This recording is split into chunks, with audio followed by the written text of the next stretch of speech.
ఏ స్థితి నుంచి అయినా నిన్ను విడిపించగల బలవంతుడని నమ్మాలి. ఆయనకు మించిన శక్తి ఏది లేదని నువ్వు నమ్మాలి. కొంతమంది దేవుని బలాన్ని తక్కువ అంచనా వేస్తారు.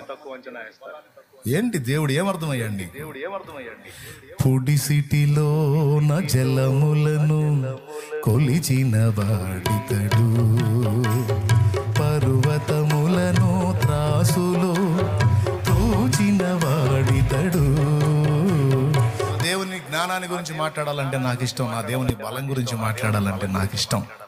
నా దేవుని ప్రేమ గురించి మాట్లాడాలంటే నాకు ఇష్టం. నా దేవుని ఔన్నత్యాన్ని గురించి మాట్లాడాలంటే నాకు ఇష్టం ఇష్టం ఇష్టం ఇష్టం నాకు చాలా ఇష్టం అది. ఎందుకంటే అవన్నీ వాస్తవాలు. ఆయన బలవంతుడు. ఎంత బలవంతుడు! తీసుకెళ్ళి శద్రకు మేషకు అబేద్నెగోలను అగ్నిలో వేస్తే విసిరినోళ్ళు తెచ్చారు, వేసినోళ్ళు బాగానే ఉన్నారు. లోపల వేయబడ్డోళ్ళు, విసరబడ్డోళ్ళు అగ్నిలో బాగానే ఉన్నారు. బయట ఉండి విసిరిన వాళ్ళకి అగ్ని సెగలు, జస్ట్ అగ్ని కీలలు తగిలి అక్కడే తెచ్చారు. అప్పుడు మరి ఒడ్డునున్నోళ్ళు అగ్ని కీలలు తగిలి తెచ్చిన వాళ్ళు ఉంటే మరి లోపల పడ్డోళ్ళు మరి ఇంకా దారుణంగా బూడిది కావాలిగా. కానీ లోపల పడ్డ ముగ్గురు ఏం కాలేదు. బైబిల్లో ఏం రాసింది తెలుసా? వారి వస్త్రములు కూడా కాలలేదు, వారి వెంట్రుకలో ఒకటైనను కాలలేదు. అన్నిటిని దహించినది అగ్ని బలమైతే అగ్ని బలమును కూడా కట్టడి చేయగల బలము నా దేవుడిది. అగ్ని ఏడంతలై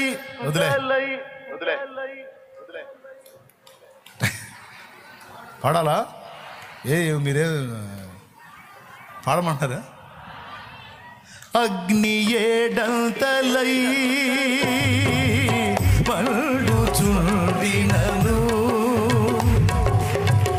అగ్ని ఏడంతలై మండుచుండినను, అగ్ని జ్వాలలు కాల్చలేదులే నీ ప్రియుల దేహాలను. మరి చెప్పండి, అగ్ని బలం గొప్పదా, దేవుని బలం గొప్పదా? సింహాల బలం గొప్పదా, యేసయ్య బలం గొప్పదా? అగ్నిలో వేసారా, వేసిన వాళ్ళు ముగ్గురే, తర్వాత నలుగురు కనపడుతున్నారు. ఈ ఒడ్డున ఉన్నాడు అంటాడు, ఒరే మనం వేసింది ఎంతమందిని అంటాడు రాజు. మనం వేసింది ముగ్గురిని సార్, పేర్లు రా, శద్రకు మేషకు అబేద్నెగో కదా. మరి ఏందిరా నాకు నలుగురు కనపడుతున్నారు. వాళ్ళు ఏందిరా తిరుగుతూ ఉన్నారు, ఏందిరా బూడిది కాలేదు ఏంది? వాళ్ళ దేవుడు వాళ్ళకి సపోర్ట్ ఉన్నాడు సార్. అవునా? అనవసరంగా ఆయనతో పెట్టుకున్నట్టున్నాం. ఇప్పుడు వేరే మార్గం లేదు, మర్యాదగా వాళ్ళని ఆహ్వానించండి సార్, అంతే. శద్రకు మేషకు అబేద్నెగో అను వారలారా, జీవము గల దేవుని సేవకులారా రాండి. నేను కానీ లోపల ఉన్నట్టయితే, నేను కానీ ఆడున్నట్టయితే మీరే రాండి మహారాజా అనేవాడు. మీరే రాండి మహారాజా. వాడు లోపలికి సత్తాడు, బూడిదైపోతాడు. రండి, బయటికి రండి అని రమ్మని పిలిచాడు. నా దేవుడి బలం నీకు తెలియదు. ఎంత గొప్ప బలమో ఆ బలం. అసలు నేను ఇక్కడ నిలబడి మాట్లాడుతున్నానంటేనే ఇది ఆయన బలం. చంచల మనస్కులను జ్ఞానవంతులుగా తీర్చిదిద్దగల బలం నా దేవుడిదే. చెవిటోడు థామస్ ఆల్వా ఎడిసన్, వినపడదు. నీ చెవిటి కొడుకు చెప్పలేక సత్తన్నావు, నువ్వే చెప్పుకో చదువు అని ఇంటికి పంపించారు. ప్రార్థన చేసింది, తల్లి నేర్పుకుంది, పెద్దవాడయ్యాడు. తల్లి చెప్పింది. స్కూల్ మొత్తం పిచ్చోడు అన్నారు, స్కూల్ మొత్తం వెర్రోడు అన్నారు, మొద్దోడు అన్నారు. కానీ వాళ్ళమ్మ దేవుని బట్టి ఏమని తెలుసా? నువ్వు మేధావివి అంది. దేన్ని బట్టి అన్నో తెలుసా? పిచ్చి వాళ్ళని కూడా, బలహీనులను కూడా గొప్పవారినిగా చేయగలవాడు నా దేవుడు. మూడు బారిన జీవితాలను చిగురింపజేసే దేవుడు నా దేవుడు. మారా చేదైన అనుభవాలని మధురమైన అనుభవాలుగా మార్చగలవాడు నా దేవుడు. అలాంటి దేవుని భక్తురాలైనా నేను నా బిడ్డని వాళ్ళన్నట్టు పిచ్చోడు, వెర్రోడు, సోదోడు, బలహీనుడు, పాపిష్టోడు అట్ట అంటాడు. నేనెందుకంటానో? వాడు ప్రస్తుతం ఇలా ఉంటే ఉండొచ్చు, కానీ భవిష్యత్తులో వాడు ప్రపంచం మొత్తాన్ని వెలిగించి ఒక వెలుగవుతాడు. నా దేవుడు వాడిని అలా చేస్తాడో, నా కూతురుని అలా చేస్తాడు, నా కొడుకుని అలా చేస్తాడు. నా పిల్లల్ని ప్రయోజకులుగా నేను చేయలేకపోవచ్చు, నా దేవుని చేతికి వాళ్ళని అప్పచెప్పాను, వాళ్ళని నా దేవుడు అలా తీర్చిదిద్దుతాడో. అందుకు ఆయన బలవంతుడు, జ్ఞానవంతుడు, శక్తివంతుడు, ఆయన కృప చూపుటకు ఐశ్వర్యవంతుడు చేస్తాడు. థామస్ ఆల్వా ఎడిసన్ తల్లి ఆశ నెరవేరిందా లేదా? ఈరోజు మనం ఇంటికి పోయి బల్బు వేసుకొని లైట్ వేసుకొని కూర్చుంటున్నామంటే అది ఎవరు కనిపెట్టారో తెలుసా? ఆ బల్బు ఆమె కొడుకే కనిపెట్టాడు. ఆ పిచ్చోడు, ఆ వెర్రోడు, ఆ మొద్దోడు, ఆ చెవిటోడు అని స్కూల్లో అందరు ఎగతాళి చేసి పంపినటువంటి ఆ చిన్నవాడే పెరిగి పెద్దవాడై తల్లి చెప్పిన ఆలోచన ప్రకారం ప్రపంచ మేధావుల్లో ఒకడయ్యాడు. ఈరోజు లోకం మొత్తాన్ని వెలిగించే బల్బుని కనుగొన్న శాస్త్రవేత్త థామస్ ఆల్వా ఎడిసన్. మీకు తెలుసా, చాలా కాలం ఆయన జీవితాంతం పరిశుద్ధ గ్రంథాన్ని చేతిలో పట్టుకొని తిరిగాడు. ఆయన వాక్యాన్ని చేతిలో పట్టుకొని తిరిగాడు. ఆయన రైల్లో ప్రయాణం చేసిన బైబిల్ ఉంటుంది చేతిలో. నా పిల్లోడు మొద్దోడు, నా పిల్ల పిచ్చిది, వాళ్ళ జీవితాలు ఏంటో అని కొంతమంది తల్లిదండ్రులు ఏం ఏడిచినా ఏడుతారు. పిచ్చి మొహమా, నువ్వు వాళ్ళని బ్యాలెన్స్ చేయలేవు, నువ్వు వాళ్ళని సాధు చేయలేవు. దేవుడు కూడా చేయలేడా? దేవుని చేతికి అప్పచెప్పు మోకాళ్ళు. నేను వదిలేసా తండ్రి, వాళ్ళ గురించి ఆలోచించను, దిగుళ్ళు పడిన, విచారపడిన, నేను ఆలోచించను, నువ్వే చూసుకో నాన్న, నీ చేతికి అప్పగిస్తున్నా. నువ్వైతే నేను నీ పనిలో బిజీ అవుతా. నేను నీ రాజ్యమును, నీతిని వెతుకుటలో బిజీ అవుతా. నీ నామమును మహిమపరచుటలో, నీ రాజ్యమును నిర్మించుటలో, నీ చిత్తమును నెరవేర్చుటలో, నీ అధికారమును వ్యాపింపజేయుటలో, నిన్ను మహిమపరచుటలో నేను మనసు నిలుపుతా. ఇది మన డైలాగ్. స్తోత్రం. ఎంతమందికి అర్థమైంది? మిగిలిన ఏం చేయాలి? నాన్నకి అప్పచెప్పాలి. మరి మనం ఏం చేయాలి? నాన్న నామమును ప్రచురపరచాలి, నాన్న రాజ్యమును విస్తరింపజేయాలి, నాన్న చిత్తమును నెరవేర్చాలి, నాన్నను మహిమ. నువ్వు వాటి మీద దృష్టి పెట్టు. నిజంగా నేను చెప్పినట్టు చెయ్యి. నువ్వు ఆయన నామాన్ని ఎలా మహిమపరచాలి అనేది ఆలోచించు. ఆయన రాజ్యాన్ని ఎలా కట్టాలి, ఇంకా 4 ప్రాంతాలకి సువార్తను ఎలా వ్యాపింపజేయాలి, ఒక మిషనరీ లాగా నేను ఏ ప్రాంతానికి వెళ్ళి దేవుని ప్రచురపరచాలి, 4 ఆత్మల్ని ఎలా క్రీస్తు కొరకు సంపాదించాలి, 4 జీవితాలను ఎలా కట్టాలి, సమాజంలో 10 మందిని ఎలా బాగు చేయాలి, వాళ్ళ బ్రతుకులను ఎలా చక్కదిద్దాలి, వాళ్ళ కోసం నేను ఏం త్యాగం చేయాలి, వాళ్ళ కోసం ప్రార్థించుట, ప్రకటించుట, పరిచర్య చేయుట, ప్రేమ చూపుట, ఆ పని యందు దృష్టి శ్రద్ధ నీవు నిలపగలిగితే, నేను చెప్తున్నా, ఈరోజు నువ్వు అధోస్థితిలో ఉండొచ్చు, నీ పిల్లలు అధోస్థితిలో ఉండొచ్చు, కానీ ప్రభునందు నీ ప్రయాస వ్యర్థం కాదు. ఒక రోజు వచ్చింది, ఆయన నిన్ను లేవనెత్తుతాడు, నీ పిల్లల తలలు కూడా పైకెత్తుతాడు. ఆయన నిన్ను ఆశీర్వదిస్తాడు. ఇంకా స్పష్టంగా నీకు పుట్టిన వారిని కూడా ఆయన ఆశీర్వదిస్తాడు. ఆమేన్. నా చెల్లి, నా తమ్ముడు, నా అన్న, అక్క, గుర్తుపెట్టుకోండి, మీరు ఎవరి చేతిలో ఉన్నారు? ఎవరి చేతి కింద ఉన్నారు? మా నాన్న చేతి కింద ఉన్నాను. అది నువ్వు చూడాల్సింది. నాన్న చెప్పిన పనులు చూడటమే, నువ్వు నీ పనులన్నీ ఆయన చూసుకుంటాడు. ఎంతమందికి విశ్వాసం ఉంది? నేనైతే ఇంకా అదే మైండ్లోకి వెళ్ళా. ఇప్పుడైనా సరే ఖాళీ దొరికిందనుకో, ఆయనతో మాట్లాడుకోవాలని ఆశపడతా. ఏకాంతంగా పోయి కూర్చొని ఆయనతో మాట్లాడతాను. ఏదో ప్రార్థన అంటే అది ఇబ్బందిగా అనిపించేది, కానీ మా నాన్నతో మాట్లాడుకోవడానికి ఏమై రాగం, ఎప్పుడెప్పుడు వచ్చిందా టైం అని పరిగెత్తుతా. ప్రార్థన అంటే అదొక ఆచారం అనుకుంటావేమో. ప్రార్థన అంటే నాన్నతో మాట్లాడే విధానం. నాన్న దగ్గరికి వెళ్ళి మాట్లాడుకోవటం ఎంత ఇష్టం.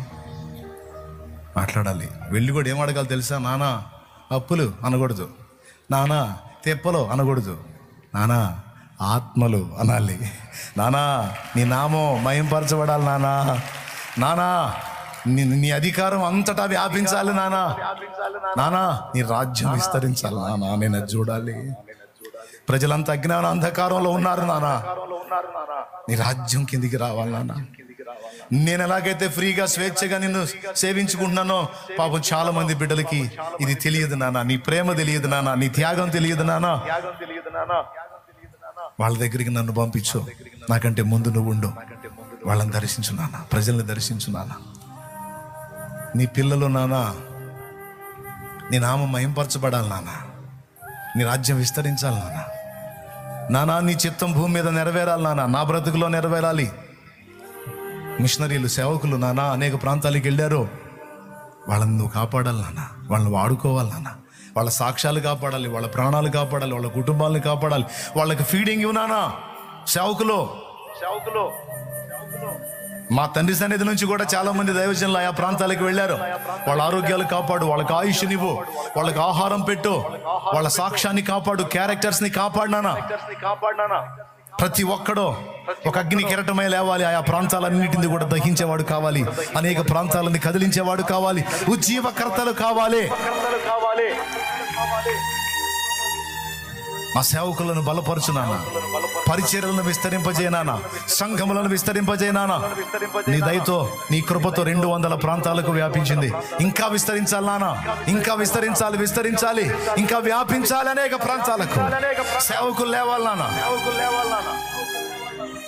ఇప్పటికీ అనేక ప్రాంతాల్లో అనేక రకాల సంఘాలు సేవ చేస్తున్నాయి. చిటికేస్తే చాలు ఒక అద్భుతం జరిగిద్ది, ఆయన తీసేస్తాడు. చిటికేస్తే చాలు ఒక అద్భుతం జరిగిద్ది, ఆయన తీసేస్తాడు. కోటి నీకు గొప్ప, దేవుడికి గొప్ప కాదు. 70 లక్షలు నీకు గొప్ప, దేవుడికి గొప్ప కాదు. 70 కోట్లైనా నీకు గొప్ప, అది ఆయన గొప్ప కాదు. డీల్ చేసే దారి నీకు లేకపోతే దేవుడికి లేదైంది. 1000 దారులు ఉన్నాయి. నీకెందుకు వదిలేయమన్నాడు, వదిలేను అంటే వదిలేస్తే అట్ట అన్నయ్య, లేకపోతే వదిలేయకుండా పట్టుకొని మెంటలెక్కి సావు అట్టట్లే అన్నయ్య. మరి నేను అదేగా చదువుతున్న తెలుగులో. నిజంగా ఆయన నమ్మితే, నిజంగా విశ్వాసం ఉంటే వదిలే. నేను చెప్పినట్టు ప్రశాంతంగా పాటలు పాడి ఆయన మయంపరుచుకో, స్తుతి చెప్పుకో, కృతజ్ఞతలు చెప్పుకో. నన్ను విడిపించినందుకు నీకు థ్యాంక్స్ డాడీ అని చెప్పు, అంతే. ఇంకలే ఈ పూటకి చాలు. అసలు మ్యాటర్ ఇంకా ఉంది, అది మొదలు పెట్టానంటే తెల్లారిది లేండి, తొందరలేండి. మళ్ళీ నాకు ఆవేశం వచ్చింది, మళ్ళీ నేను మొదలు పెట్టానంటే ఇబ్బంది అవుతుంది. దేవునికి స్తోత్రం, హల్లెలూయా. లేండి, నేను మంచి విషయాలు నా తండ్రి ప్రేరణలో మీకు అందించాను అని అనుకుంటున్నాను.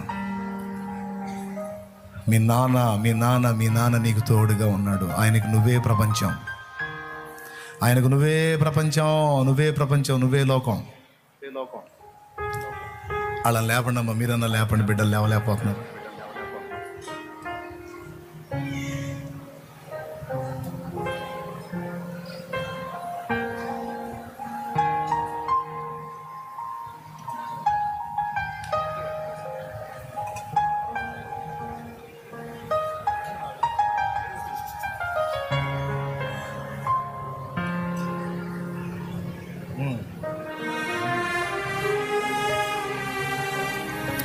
నాయనా భయపడద్దు, కృంగిపోవద్దు. నువ్వు ఇప్పుడు ఏ ఆత్మ మంట తీవ్రత కలిగి ఉన్నావు, అదే ఆత్మ మంట తీవ్రత కలిగి ఉండు. నానున్నాడు. ఇందాక చెప్పాను, ఏం చెప్పాను, వరుసక్రమంలో చెప్పాను. రోగం వస్తే స్వస్థపరచగలుగుతాడు. ఏం స్వస్థపరచబడతా, మంచంలో ఉన్నావు, సస్తావు కదా, సచ్చినా మనల్ని లేపగలుగుతాడు. నీ వాళ్ళని కోల్పోయావు కదా, కోల్పోయిన వాళ్ళని కూడా తిరిగి లేపి ఇవ్వగలడు.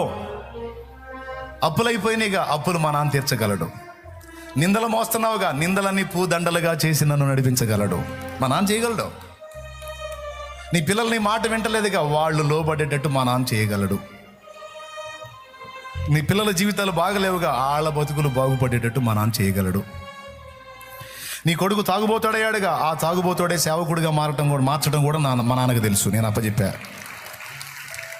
వాడు గాలోడయ్యాడుగా, ఆ గాలోడను మార్చేవాడు అవుతాడని నాకు నమ్మకం ఉంది. దేవునికి స్తోత్రం.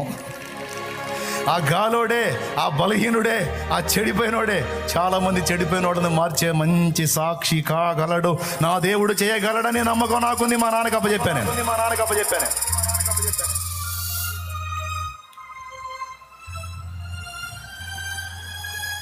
నీ పని అయిపోయిందిగా, అయిపోయిందన్న దానిలో నుండే మళ్ళీ మొదలు పెట్టగలడు మా నాన్న. నువ్వు ఏది అడ్డం చెబుతావో చెప్పు, నేను మీ నాన్న ఏది చేయగలడు నేను చెబుతా. దమ్ముంటే సై మరి ఏమైనా చెప్పగలవా? ఆయన చేయలేనిది ఏదో ఒకటి చెప్పు చూస్తా. ఆయన చెయ్యలేనిది ఏదో ఒకటి చెప్పు చూస్తా.